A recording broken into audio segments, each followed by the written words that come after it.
దేవునికి మహిమ కలుగును గాక. దేవుడు చేసిన అద్భుత కార్యాలు, ఆశ్చర్య కార్యాలు మన జీవితంలో ఎన్నో ఉన్నాయి.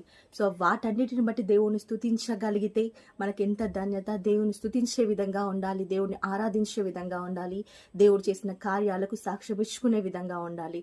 దేవుడు చేసిన అద్భుత కార్యాలను బట్టి ఒకరు సాక్ష్యం ఇవ్వడానికి ముందుకు వచ్చారు. దేవునికి మహిమ కలుగును గాక. వారి పేరు కుచ్చల కుమారి గారు. వారికి సరిగ్గా బ్రెయిన్ పనిచేయదు, అంటే తను ఏం చేస్తుంది ఏంటి అనేది మొత్తం మర్చిపోతా ఉంటుంది. అదే విధంగా తన మెల్లో ఉన్న ఒక గోల్డ్ చైన్ తీసి ఇక్కడ పెట్టేసిందంట. చాలాసేపు వెతికినప్పటికీ వారికి ఆ గోల్డ్ చైన్ దొరకలేదు. వెంటనే నాకు కాల్ చేశారు, ప్రార్థన చేయడం జరిగింది, ప్రార్థనలో పెట్టడం జరిగింది. అద్భుత రీతిగా, ఆశ్చర్య రీతిగా దేవుడు 10 నిమిషాల్లోనే వాళ్ళకి ఆ గోల్డ్ చైన్ ఎక్కడుందో ఆ మార్గాన్ని దేవుడు చూపించాడు.